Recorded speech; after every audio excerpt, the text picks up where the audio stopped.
Blessed be everyone. Hello and welcome to a special edition of Black Magic Talk. We are here with the lovely and all inspiring Sonia Smith.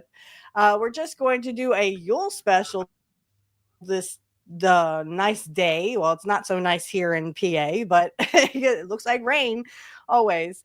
Um, Everyone is so dressed up for the festivities. They look absolutely fabulous. I just want to say for my fans of Kurt Hennig Was the Best Change My Mind podcast, right there is the big surprise. It is my reward for 100K subscribers. Yay on YouTube. It finally arrived. That is the big surprise. It will be back there on the wall for you to admire. If you like that kind of stuff, wrestling, check out the Kurt Hennig Was the Best Changed My Mind. And then of course we will be back next Saturday for Pro Wrestling Talk. We're going to review the Saturday's main event, which I almost missed because I was busy with my mom who was doing my hair. I know it looks dark red, it's actually brown. My mom really tried. We tried to get the darkest brown we could find. And I said to her, well, we still have 2 more boxes, so it'll cover eventually. I said, let's try black. She went, no. So my mom is an ex hairdresser. So trust me, she knows what she's doing. She tried and it's okay. It's just like a really dark auburn red looks like in this light. In other ones, it does look brown. So, okay. So, Sonia, if you want to start, I don't know if you how you want to start all this. So just kind of take it Yeah, away. sure. Yeah, yeah. Yeah, well, I think what we're going to do is we're going to talk ghost stories. Um, this is quite traditional at Yule, Christmas, whatever you like to call it. Um, Charles Dickens resurrected the tradition of the ghost story at Christmas. And we all know A Christmas Carol, I'm sure, with Scrooge and such like. So it was an amazing ghost story. I think it's probably one of the best ghost stories ever written. And my And dad likes the black and white version. yeah, me I like too. Scrooged with Bill Murray. That's like my favorite Christmas Carol one because it's him and the lady from. She played in the very first. I can't think of her name. Oh my gosh, she played in the very first Indiana Jones movie with Harrison Ford. She played the main lady character, and she plays in this movie with Bill Murray, and I just love it. There's Bobcat Thornton in it too. He plays a very short role. By the way, everyone, I borrowed this from my son, and it's like you can tell it's made for a kid's head because it's like pushing it on mine. So yeah, okay. I think I look okay. But if I adjusted, I'm sorry. Anyway, I'm sorry. Go ahead, Sonia. Yeah, so I mean, um, the ghost story at Christmas was actually before Charles Dickens. He just resurrected it um, in um, in Britain. It was Shakespeare and before Shakespeare that started the ghost story tradition. So we really don't know where it started, and I'm just glad that it did because I think there's nothing like just sitting by the fire and having candlelight and reading or listening to a really good ghost story, or maybe even watching. I love the old black and white movie, like your dad does, Steph, with Alastair Sim. It's one of my favourites. But yeah, so it is a tradition. So we'll have some ghost stories, considering that we are near Christmas and it's Yuletide.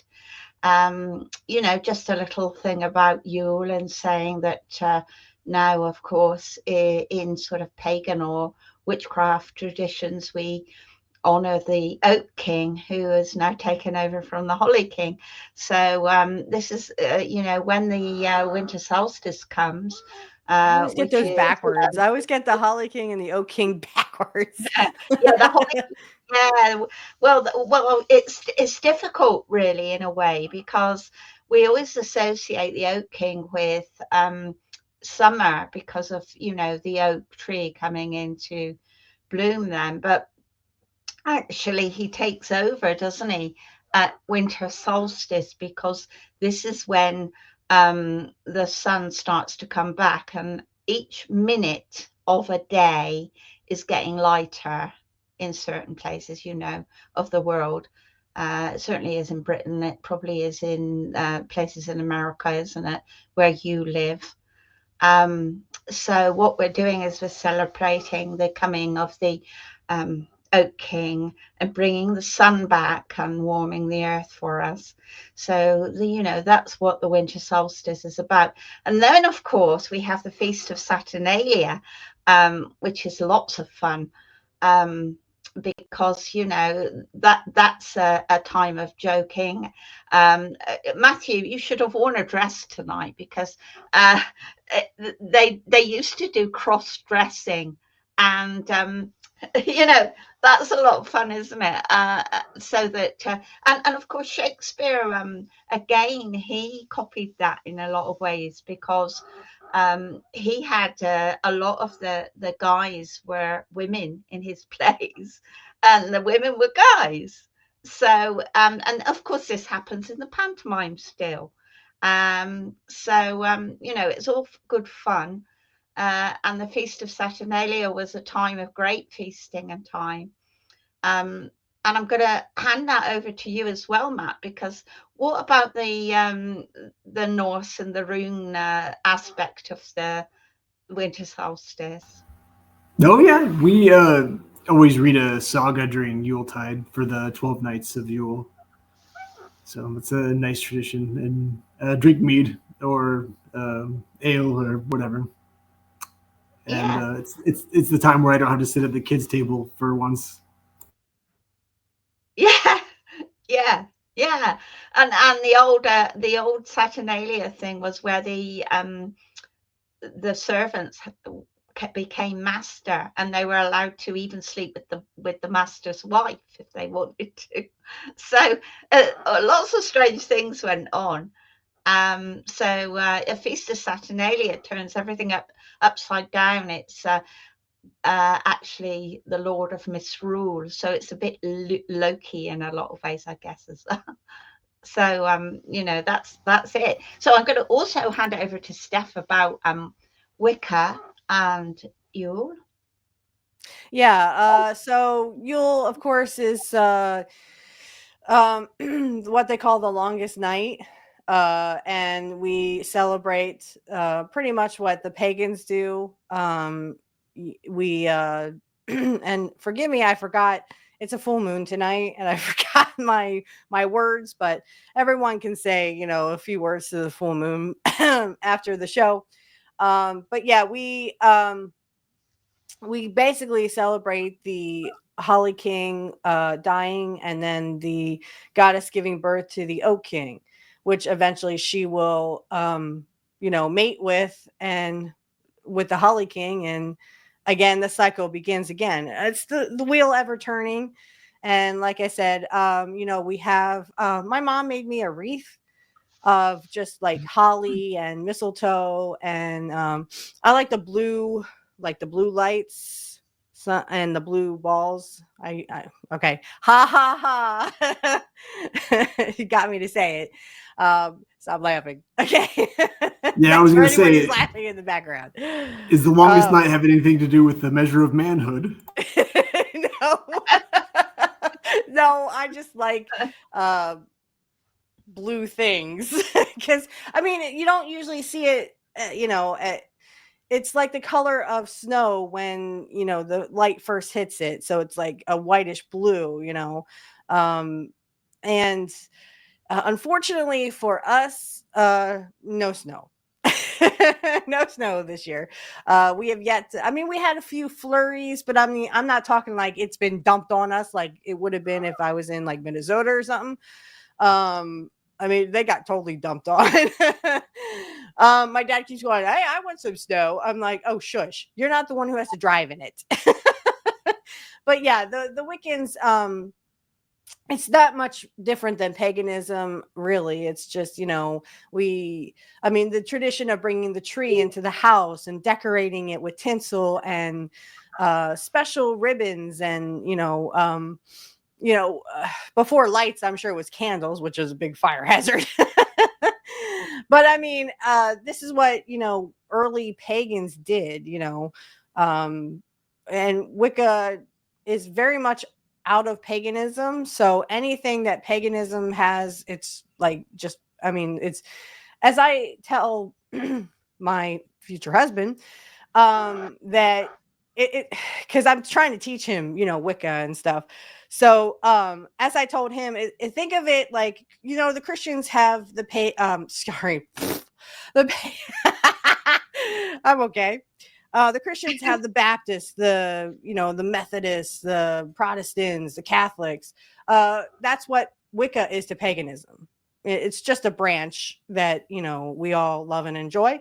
So I was thinking, I was actually playing this really cool game. It's like a Vikings game, and I had to look up some of the words because I didn't know what they mean. I play a Valkyrie in the story, and I'm introduced to a Jar or Jarl. I don't even know if I'm saying it right. But it's like, it means like chieftain. And I was like, oh, okay. So I've made my soon-to-be husband the chieftain, and I'm the damsel in distress, that kind of thing. But playing it, I'm like learning all these different things and stuff. But as that, Wicca tradition, it focuses on pretty much what paganism is, and the night, the longest night. So then afterwards, where the sun will pass away, as we will say, the sun passes away and then is reborn.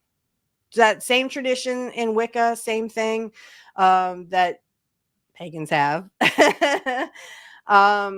And I would really like to drink mead, but I'd have to go to the Ren Fair for that because I don't know any local places that have mead. But it sounds interesting. Sounds very, very interesting. I also have looked up that depending on how long you want to celebrate Yule, it can go from anywhere from December 21st to the 27th of December.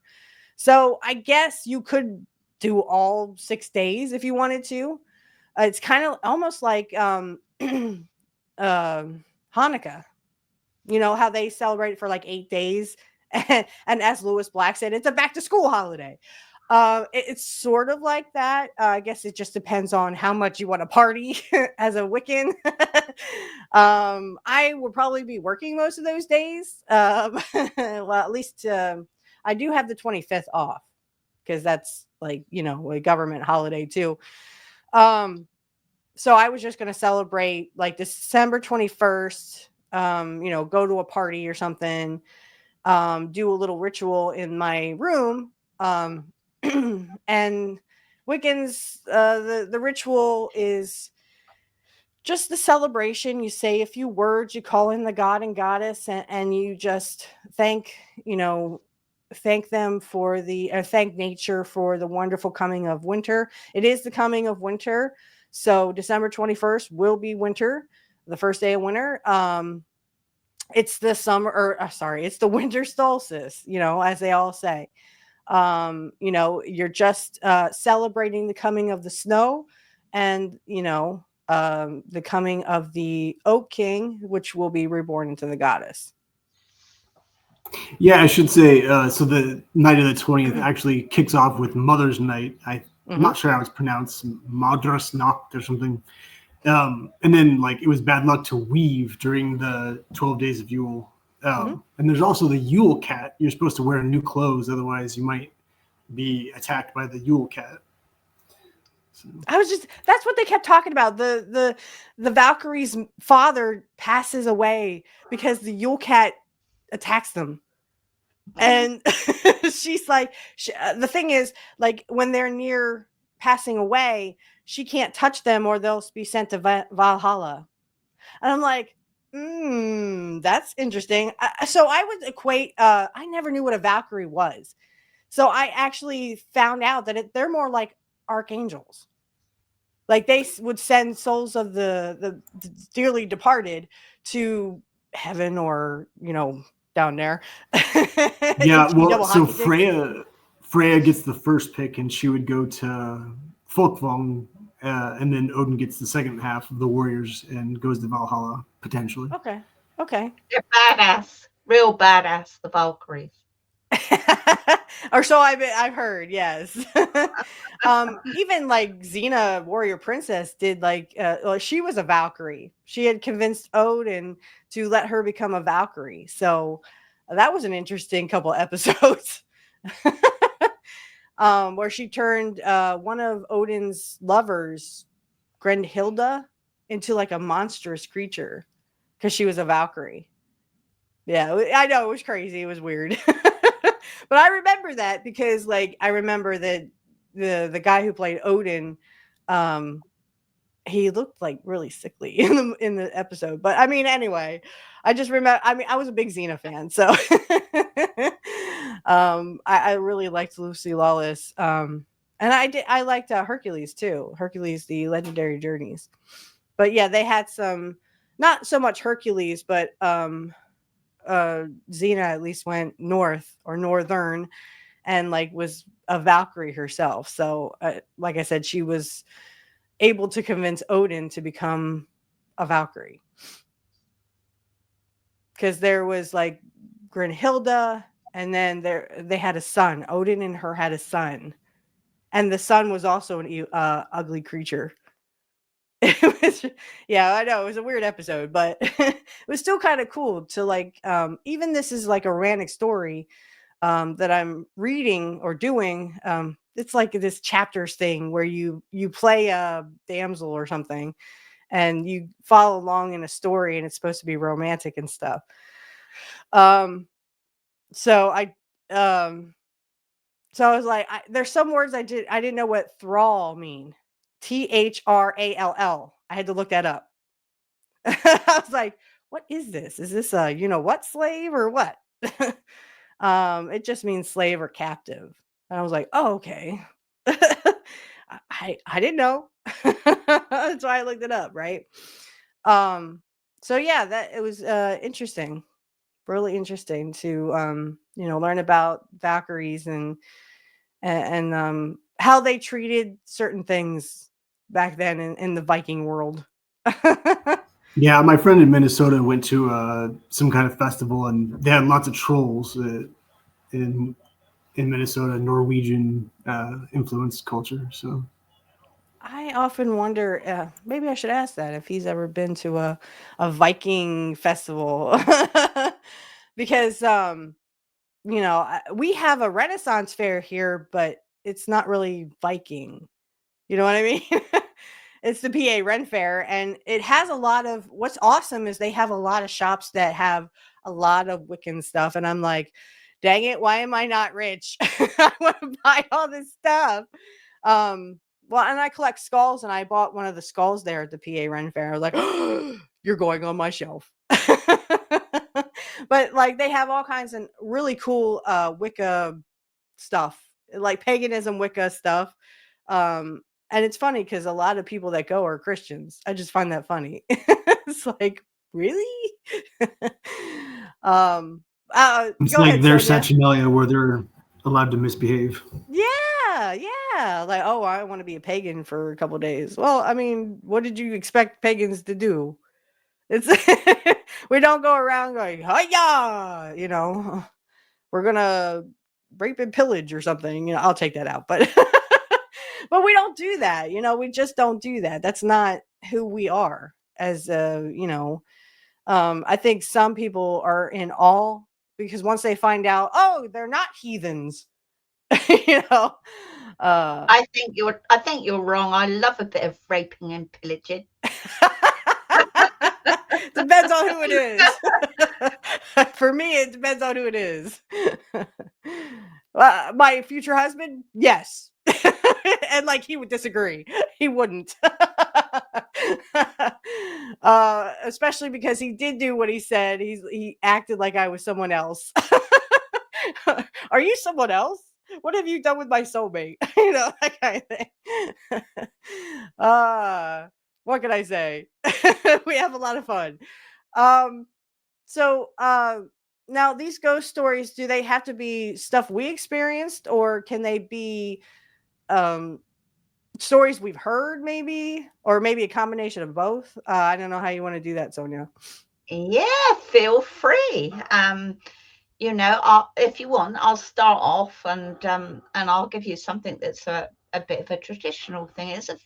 It's a strange ghost story in a way, because it is a ghost and it isn't a ghost. So I'll tell you about this because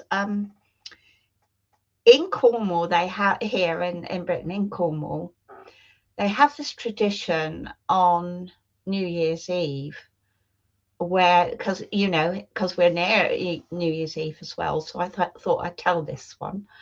They have a tradition that people go to the church at midnight. There's no service or anything on, and they stay outside and they watch the path leading up to the church, and they wait to see if they can see what they call a shade. And if they see a shade of someone they know, that person will die that year because it's on New Year's Eve. So they will die that year. So a lot of people don't want to do it because they think, oh no, I'm going to see that. What if it's somebody I know and care about and they're going to die?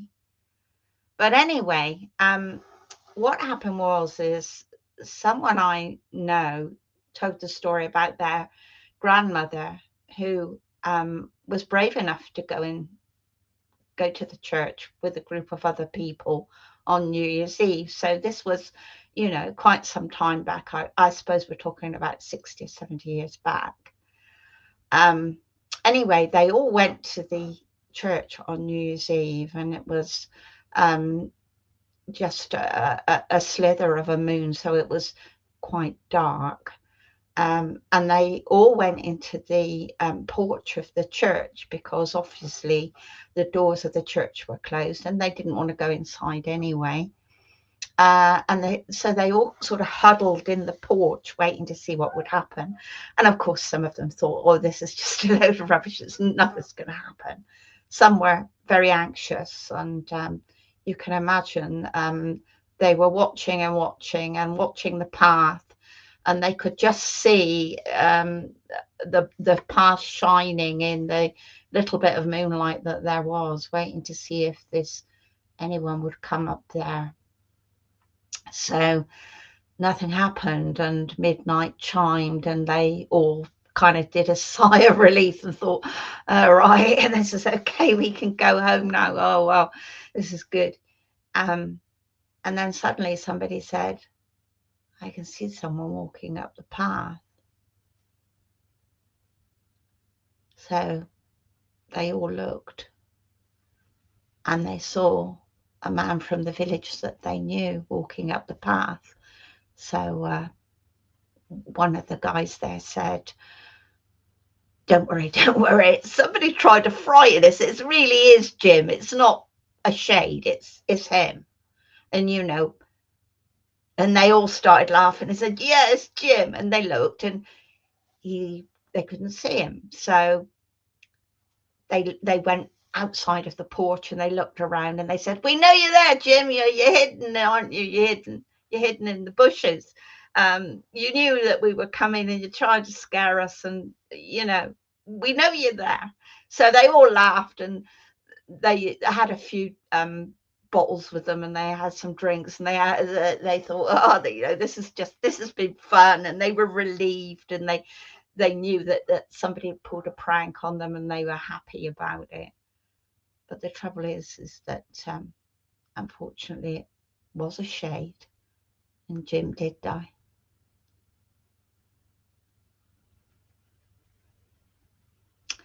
So there you are. Wow.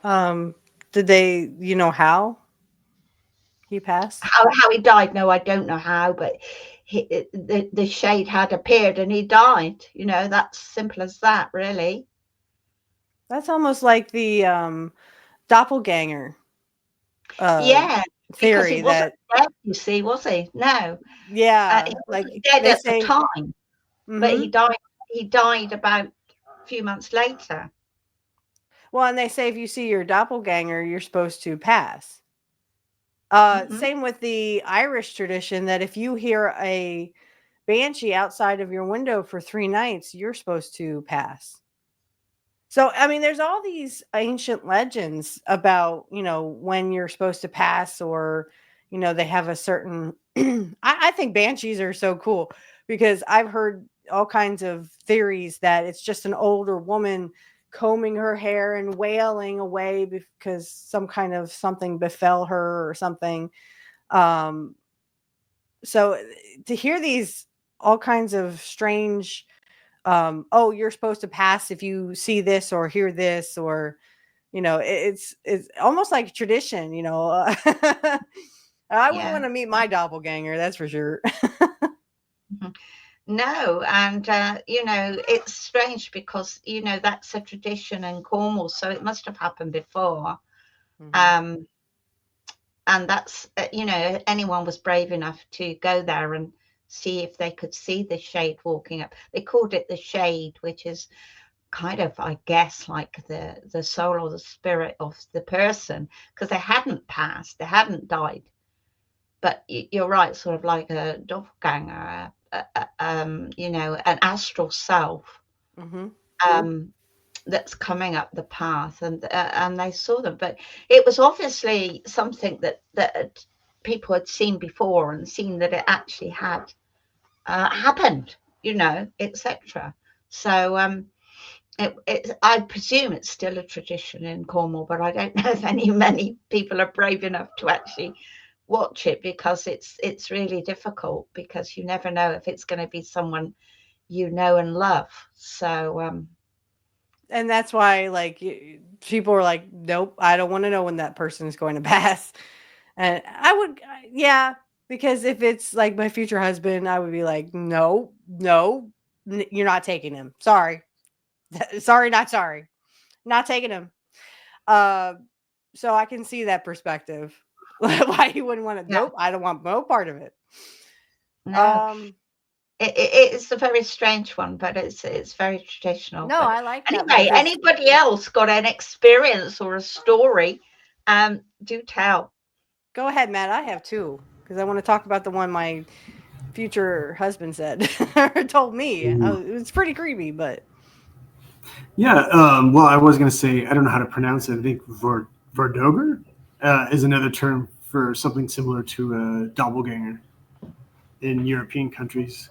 But that's not what I was going to say. The only thing that comes to mind actually is the old Winchester house, which is actually a couple hours north of me in California. And I can't say I know the story too well, but the old lady Winchester, I guess she had lived by herself. I believe her husband died. And supposedly she was so tormented by spirits that she would spend all night building a spiral path and doors that lead different ways so that they couldn't find her. And then she would sleep during the day. And it's a really famous place to visit. A lot of people go up there. I think it's in central or northern California. I haven't gone there yet, but Winchester, of course, is the firearms maker. If no one knows that, but um, yeah, it's interesting place, and I would like to go visit someday. Although I don't know if this would be the time of year to do it. You would definitely have to work some courage up. But if you wanted to see something, it might be the best time, I suppose. no, yeah. I when I watched Ghost Adventures, they actually went to the Winchester Mystery House, and the people there, the curators there, or whatever, they say she would take a different path every night, so the spirits would never figure out how she got back to her own room. I mean, talk about like, that's weird, and it was the spirits that had been um deleted, let's say, by the Winchester rifle. So that's why she was tormented by these spirits, because if you got deleted by, a Winchester rifle, then you would go and haunt the people that made the, the weapon of choice. So yeah,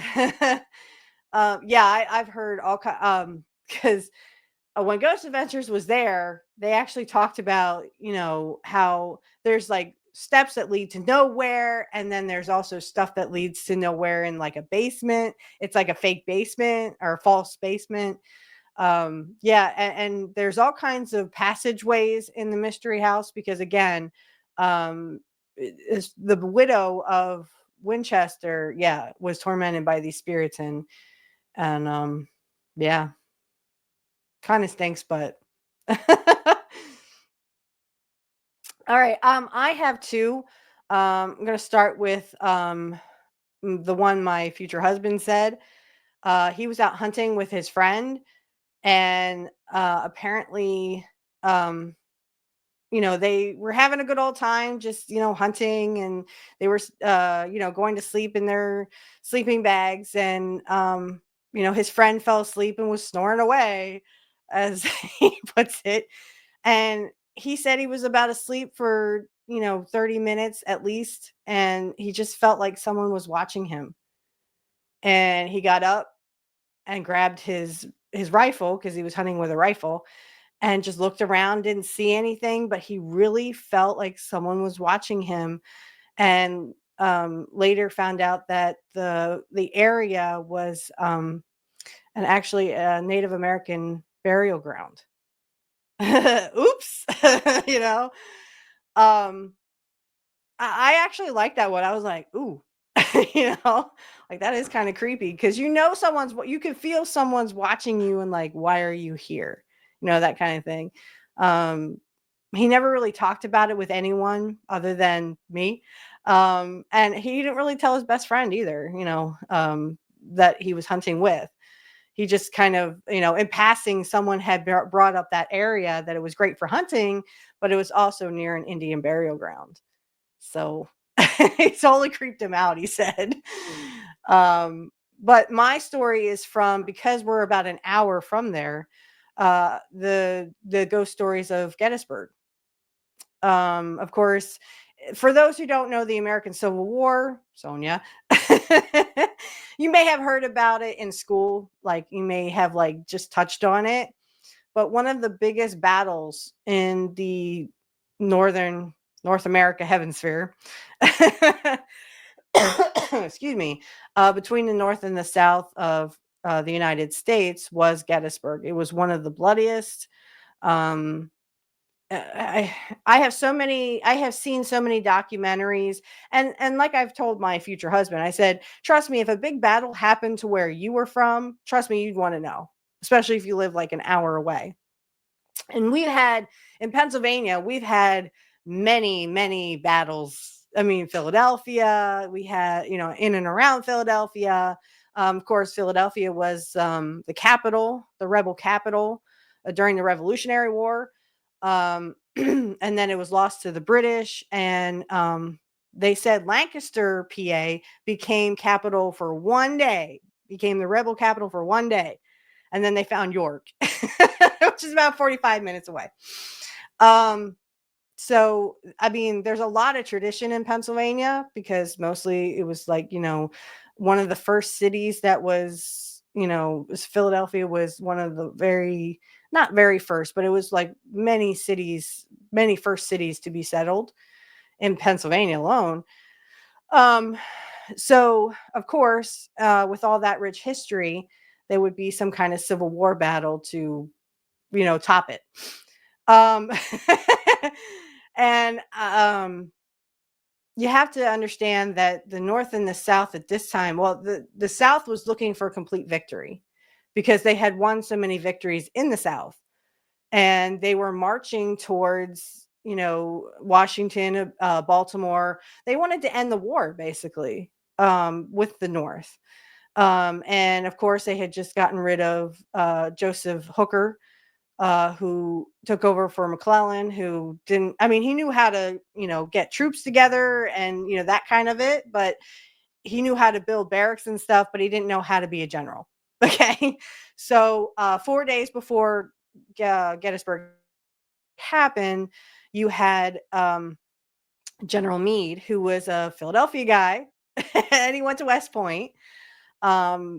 He was actually in Taneytown, Maryland, when the first day happened. So and neither general wanted to fight in Gettysburg. Okay.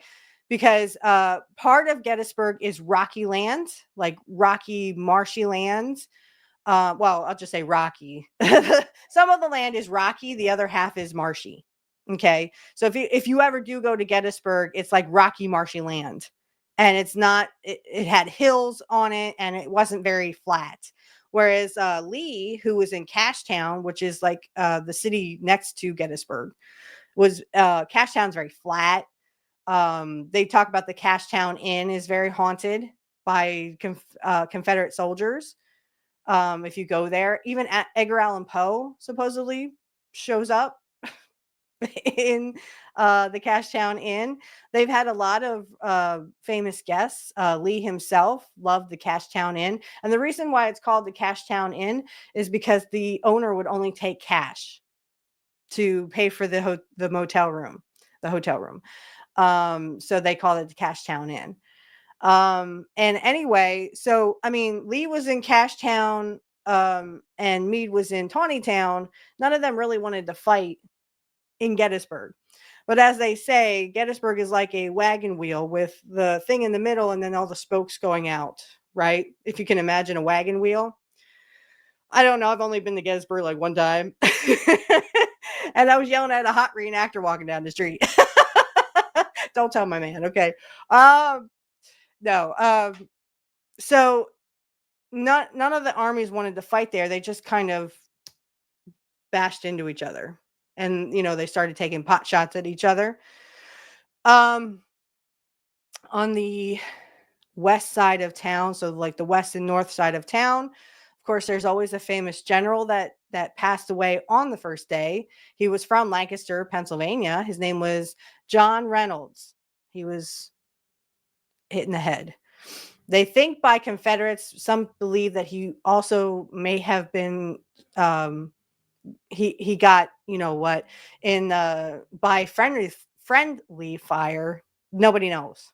Just that he kind of rocked back on his horse and ended up tumbling down onto the ground and was pronounced, he deleted, basically. He is buried here in Lancaster County. In Lancaster City, there is I guess it's somewhat big cemetery where he is buried, and you can actually go visit his grave if you want to, if you ever come to Lancaster. And just look for, it's a huge grave. You can't miss it. Trust me. The biggest grave in there, and it's for John Reynolds. So one of the very first, in fact, I'm watching it again with, I'm rewatching it, all of it. It's called Unsolved Mysteries, and I've been watching it with my man, because we're looking for that story that I saw when I was young about Gettysburg. It was one of the very first ones I ever heard, because I was like 4 or 5 at the time. About 4. I was about 4-ish when I heard it. And it was Mark Nesbitt, who is a huge ghost hunter. He, does the ghost tours and the ghost stories. And he talks about these reenactors who had, because of course, there's going to be reenactors at Gettysburg, right? I mean, because you're enacting a 3-day battle, July 1st, 2nd, and 3rd. And I know these battles inside and out because, trust me, I'm a total geek when it comes to this, and I geek out all the time on these. They have, you can look them up right now. They're Gettysburg walkabouts or battle walks. And they have some really great ones. They talk about day 1, they talk about day 2, and they talk about day 3. As everyone knows, day 1 was kind of like the South pushed the North back east. And they won the first day. So the Confederates, the Unions got up on the hills. So Cemetery Hill, Cemetery Ridge, and Culp's Hill. They had the high ground, and Meade did a fish hook on those hills. Okay, so Culp's Hill, he would do like a fish hook. Well, as they say, Dan Sickles had moved his troops too far forwards on day 2 and ended up screwing up the line. So what did Meade do? He reinforced. Because John Reynolds had passed away on the first day, Hancock had come in and reinforced. And of course, he would send in the Minnesota 1st. Yes, there were Minnesota troops there from Minnesota, and they would push, they would buy time to reinforce this line that Dan Sickles had screwed up and basically sacrifice themselves for this. They went in with 273 men, came out with like 40 men. Okay, yeah, this was like Hancock said, take those colors, and they said they knew what that meant, either deleting or major injury. So I mean, the Minnesota 1st they sacrificed themselves for this day to be won. And Longstreet was a Confederate officer. He would go on to say it was the best 3 hours of fighting he had ever seen. So long story short, there are soldiers there that are, they're reenactors there that see a lot of stuff. So apparently these 2 reenactors had been sitting there, and it had been a long day of reenacting the battle, of course. And again, they're just reenactors. They don't have any live ammunition. So live ammunition at Gettysburg was not allowed since 1863. So these reenactors only have not blunts, but they have when they shoot the muskets, it's, just, powder just goes up because they want to reenact what a musket would look like if you were going to fire it. Right. And these 2 reenactors are just sitting around talking, and this guy in this, uniform, this Union uniform, really rugged kind of guy, looked like he hadn't washed in a couple of days, comes up to him and says, long day, isn't it, boys? And they said, yeah, it's been a long day. And he said, here, you're going to need these. And he handed them 2 live, real ammunition from 1863.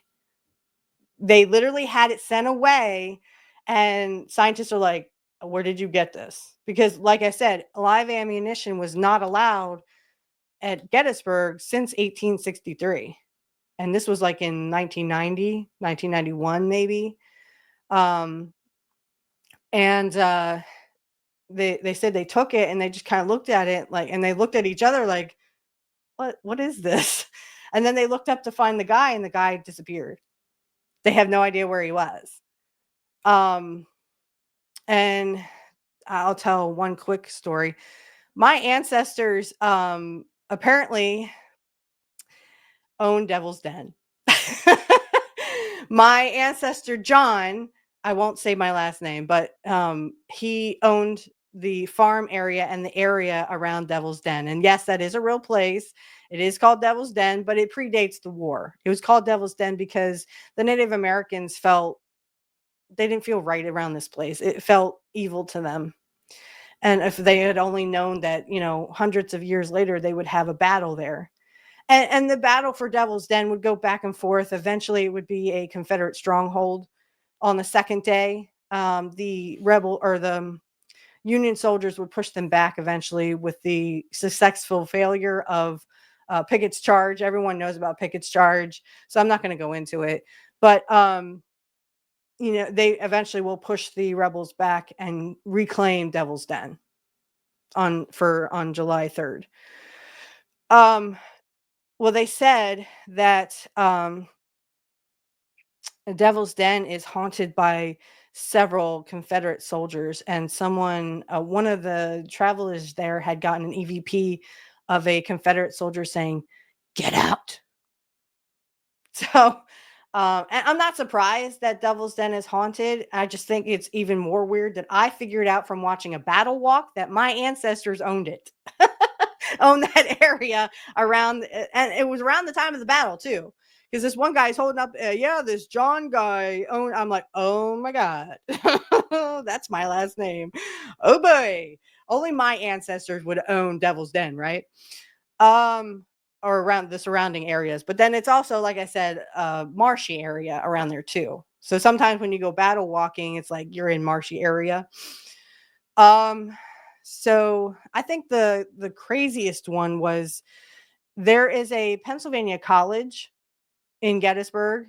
I don't know if it's called Pennsylvania College anymore. It might be. Okay. It might be just called Gettysburg College, I think, maybe. I don't know. Somebody look that up.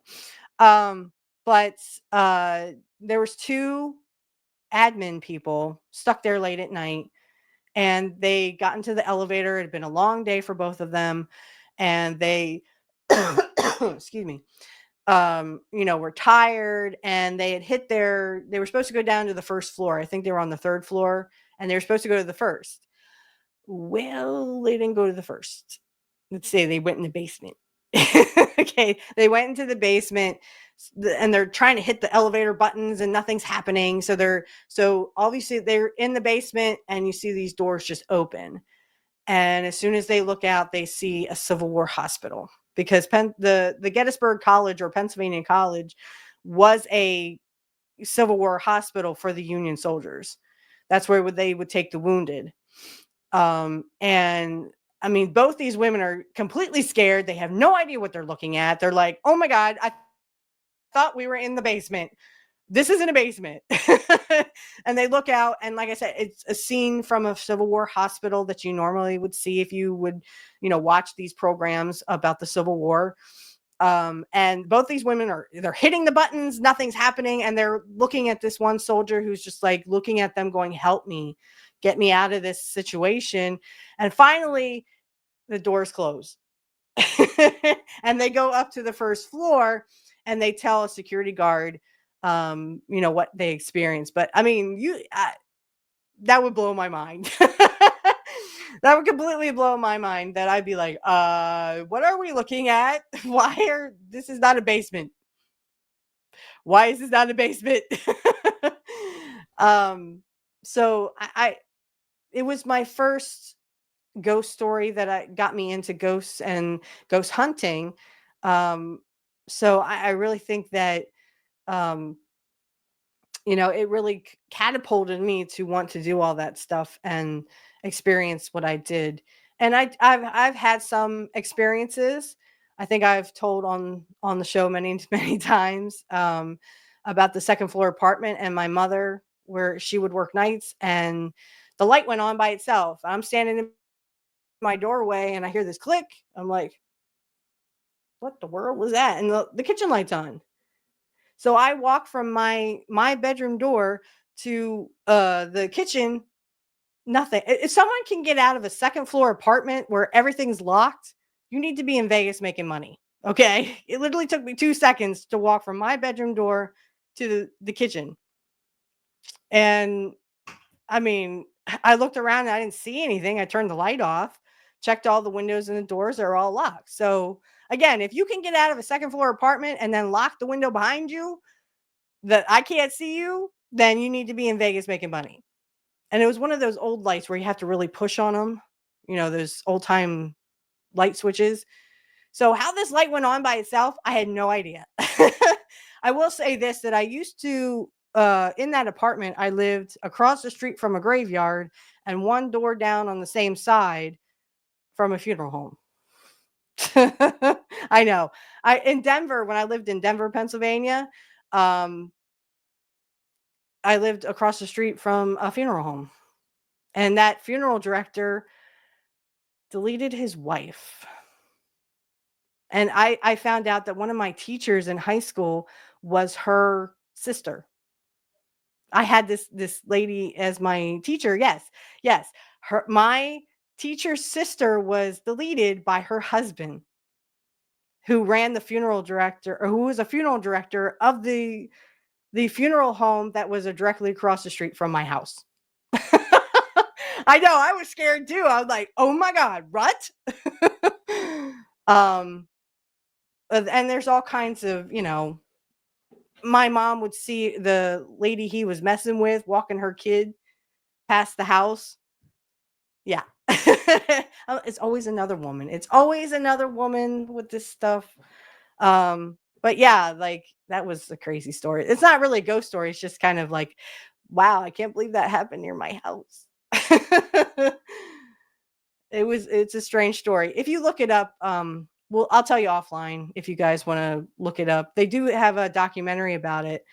And yes, one of my high school teachers was the sister of this lady. It's such a tragedy. So now that I blabbed on for, 50 minutes, Sonia, anything else you want to talk about for another 9 minutes? Yeah, I'm just going to finish up with a strange tale of some. It was recorded in, I think it was about 1898 in Ireland, and it was suggested it was a story of a vampire, and this is a true story. It's not some, novel or something like that, or Do you believe in vampires? I mean, is it like the tradition of what we've been told in movies, or is it just kind of different? Well, I mean, they saw it as a vampire because you'll see, I'll tell you what happened, and then afterwards I'll tell you why they recorded it as being a vampire. What happened is that this was in a small village outside of Slane in Ireland, and something happened to a young man and he died. I don't know whether it was through an illness or an accident, but I think it was through an illness. And his mother was very upset. She didn't have a husband. Her husband had died, and that was her only son, and he had died. So in Ireland, when someone dies, I'm sure you know, they have a wake and they have a big thing going on because they have a big send off for the dead. And what they do is sometimes they have the wake before the funeral.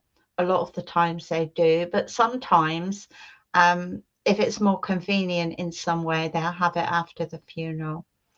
So anyway, this young man had died, and he was being buried. So everybody was walking behind the hearse.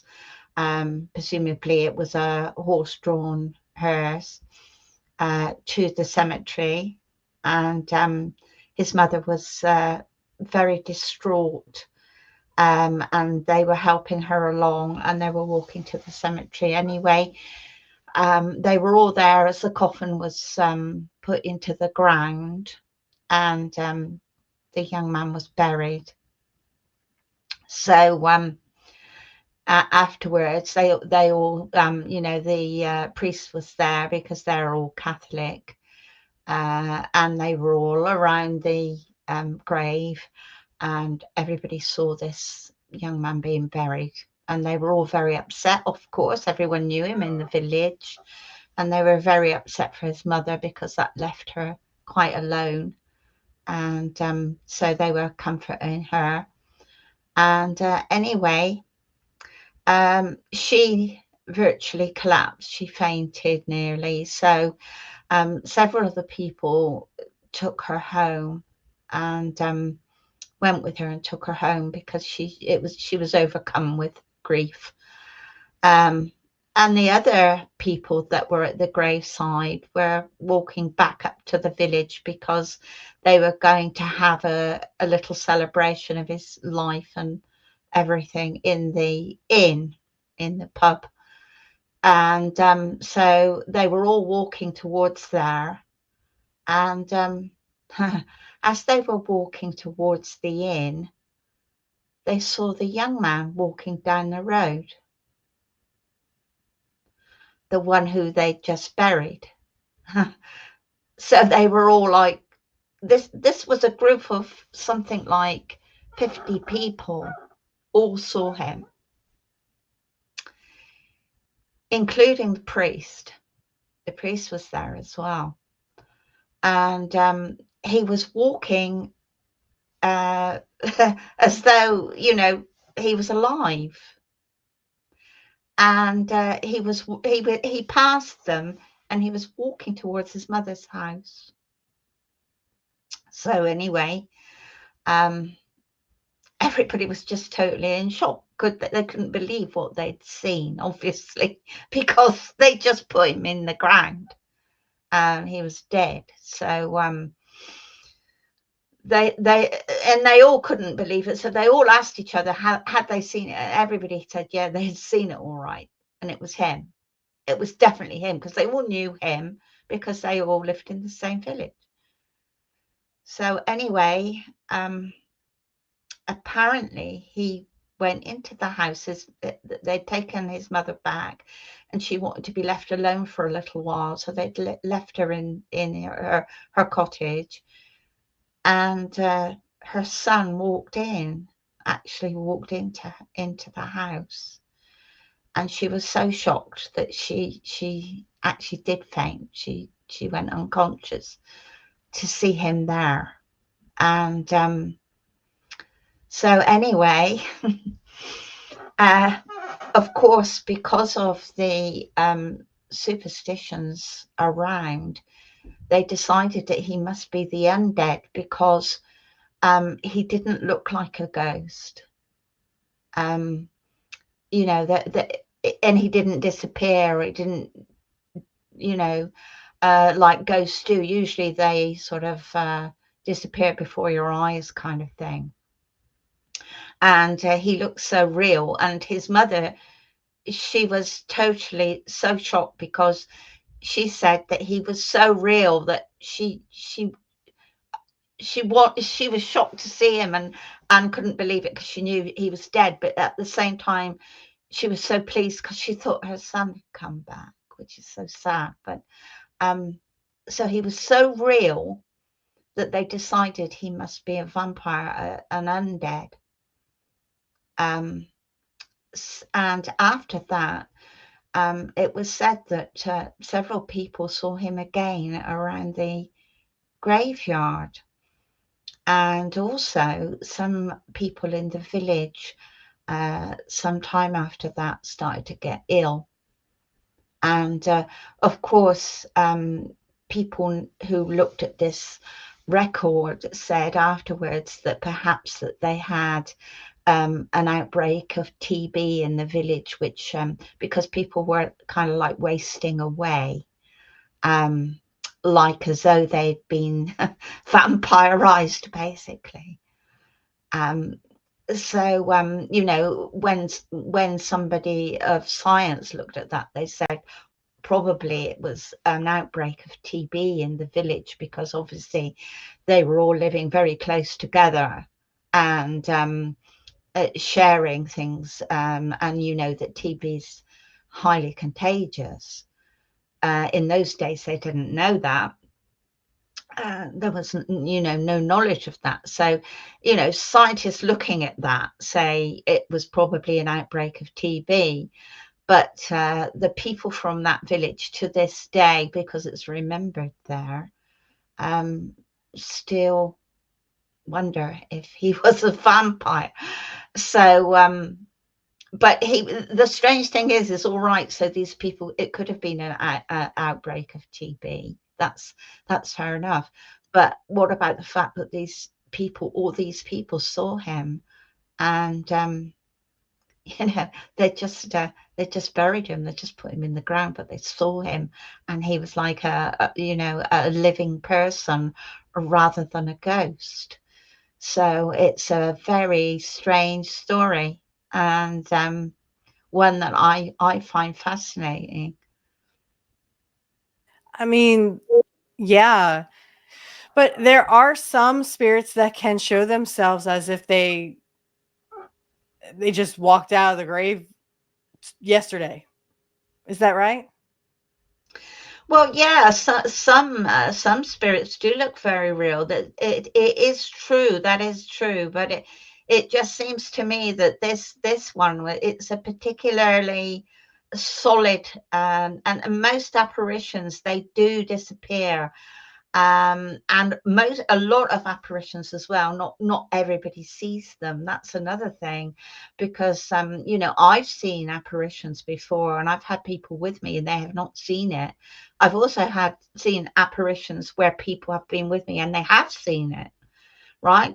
So but for 50 odd people to all see it, which is unusual, because not everybody usually sees apparitions. I wish I did. I usually So just hear them because, like, I was telling my future husband, I said, I would sit in the kitchen or sorry, in that second floor apartment that my mom had. I would be sitting there typing on the computer, and I would hear this clang, clang, clang, clang, because there was stuff in the kitchen and in the sink. My mom and I would leave dishes in the sink to do later, and I'd be typing away, and you hear this clank, clank, clank, clank, clank, clank, clank, and I'm like, I would stop. I would stop typing, and as soon as I stop typing, it stops, and I'm looking like there's nobody in the kitchen. The light's off. Like my mom was away or something. I don't know if she was at work, but she was definitely away. So I would start typing again, right?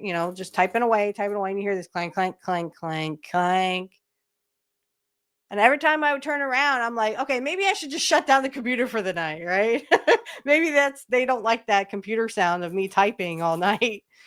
But yeah, it was a really, like, I didn't see anything, especially when the light went on, but I mean, I see them in my dreams, if that's intuition or inclination or something.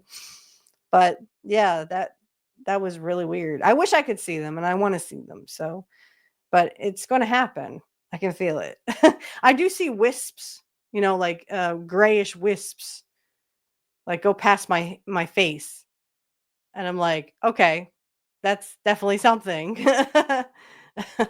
So it's on the way, it's on the way to being able to see transparents. So I mean, um, yeah, wow. it is a very strange story, isn't it?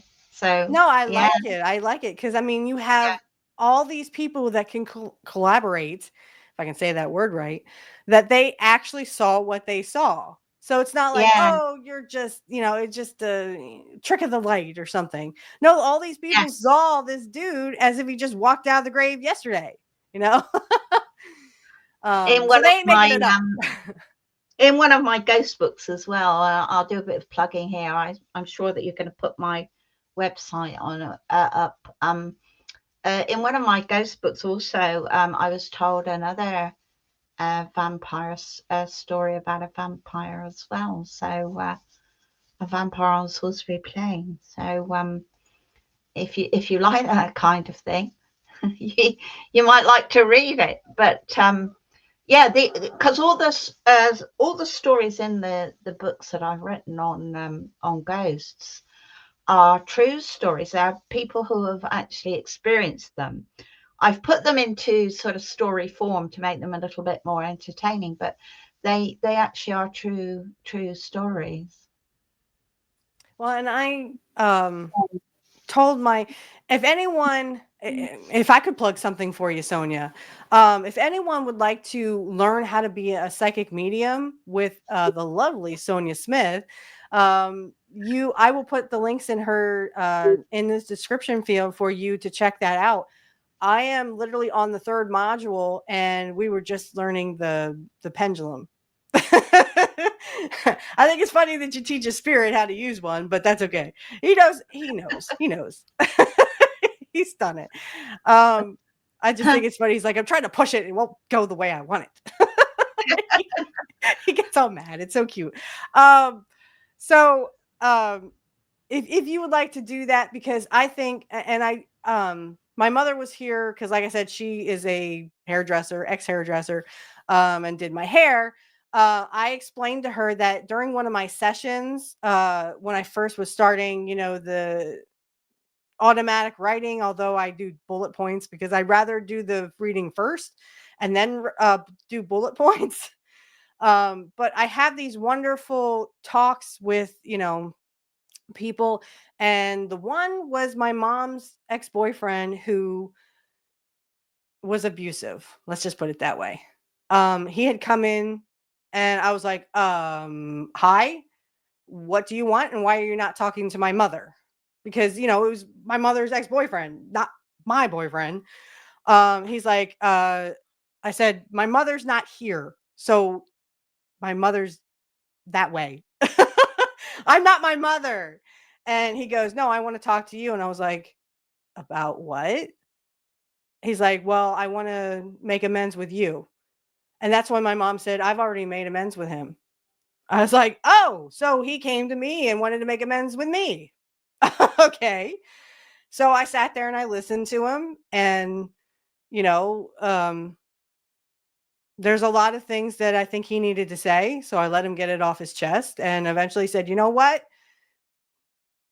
I forgive you for what you did.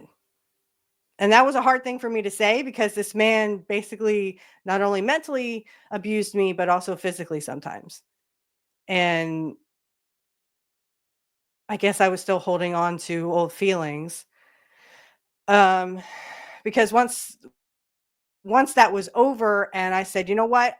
I forgive you. This is done. This is over with. We have come to terms with each other. Okay.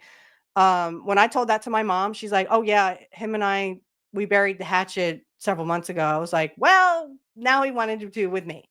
And I felt like I was supposed to tell her this, because she mourned his death for many, many years afterwards.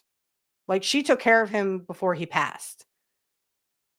Someone she was very much in love with, but never really reciprocated that love, I guess, to her. Because as soon as she left him, he was engaged to marry someone else. I know. 10 years with him and he never married her, but as soon as she left, he engaged to someone else. So I haven't gotten to my grandfather yet, though. I told my mom, I was like, did I tell you that my friend Sonia Smith literally came up with my grandfather's name in a seance where I wasn't even present? She's like, I have someone calling someone Steffi. I'm like, oh my God, my grandfather. What are you doing over there? Well, why are you in England? Why are you here in the United States? So it was kind of like, I haven't gotten to him yet, but I did tell my mom that I buried the hatchet with her ex-boyfriend who was very abusive because I think she needed to hear it. I kept feeling like she needed to hear this, that him and I buried the hatchet. Now, if I could just bury the hatchet with her, but I haven't gotten there yet. I haven't really gotten there yet. And I will get there probably eventually because there's still a lot of stuff feelings I need to deal with, situations I need to deal with from my childhood. It's just baby steps. Baby steps. I agree. Baby steps.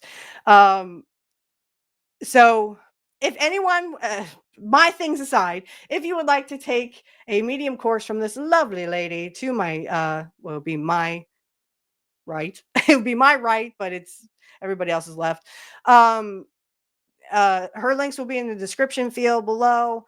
She's a great teacher. I can't tell you guys how like tenfold. Everything's become like tenfold. And my mom was completely blown away by the tarot card reading I gave her the last night. There's a lot of stuff she needs to do. A lot of people in her life she needs to let go of. So, it was, and then I got to tell her, I buried the hatchet with her ex-boyfriend because of the abuse that we both suffered. He actually did abuse my mom as well. And it was nice to know that she had buried the hatchet with him. So, when you open up, guess what? Stuff comes in. I'm telling you, stuff comes in. So if you would like to take a course with this lovely lady, her links will be in the description field. Again, Saturday, we will be back with pro wrestling talk. We're going to review Saturday night's main event. And then, of course, the next episode I'm going to record for Kurt Hennig Was the Best, Changed My Mind, is Kurt and Tim Horner. No, Tim Horner didn't really make it, but he was a jobber nonetheless. He was a good wrestler. I just think that, you know, he just didn't make it big. Sometimes you just don't make it big. You just don't make it big. But he did face him in 88. Yes, 88. The episodes, what are we on? Episode 60. We're on 63. So 64 is coming out on Rumble in about a few hours. Let me see. I'm on 63. Yes, so 64, episode 64 for everyone on YouTube will be coming out tomorrow. For Rumble, it will be coming out at 9:00 tonight. So episode 64, let me just go there and scroll down. Episode 64 is Kurt and Sam Houston. And this was 1988. So if for those who don't know, Sam Houston is the brother, the half brother, and the brother, real brother of, well, he's half brother to Jake the Snake, and he is brother to Rockin' Robin. So, and their father was Grizzly Smith, for those who know who that is. Also, in this episode, we talk about what David Meltzer said about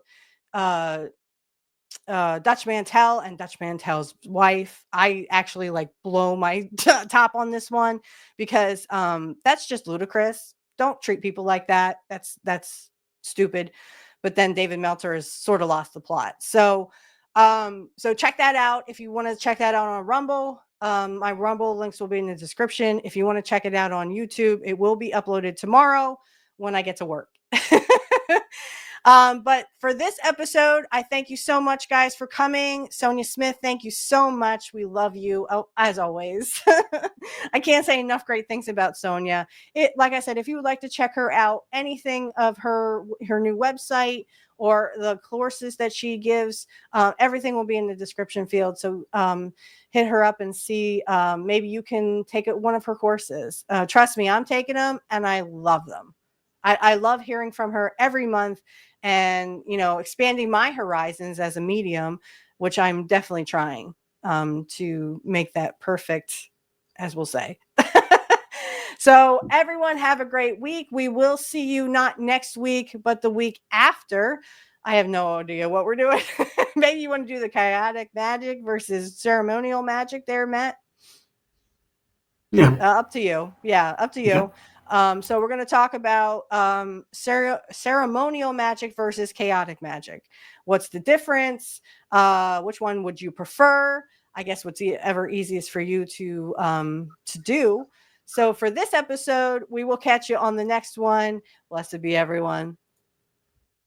Blessed be everyone. Hello. I just want to let everyone know that the outro music is AI generated. Thank you for subscribing to my channel. And also, if you would like to generate your own AI, the link in the description field will be for their website. Blessed be everyone.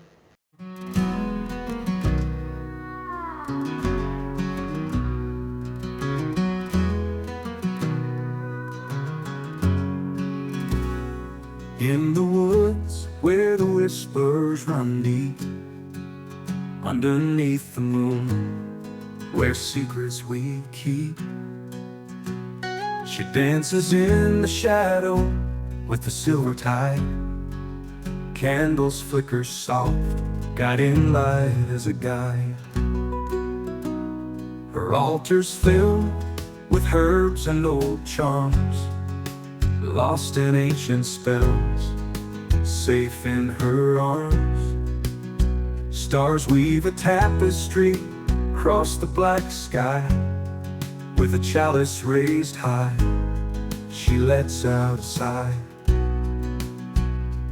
With her sacred circle drawn tight, calling to the spirits in the quiet of the night.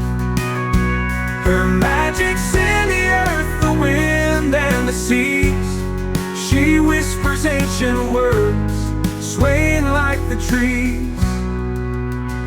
In a grove of oaks, where the world stands still, she gathers her strength with every Sabbath thrill. The moon's tender gaze, casting shadows cold, the stories of her craft in the twilight retold. The broom by her doorstep, sweeping away all the dark shadows of yesterday. With the cauldron bubbling, herbs to the air, every spell she casts is a heartfelt prayer. With her sacred circle drawn tight, calling to the spirits in the quiet of the night.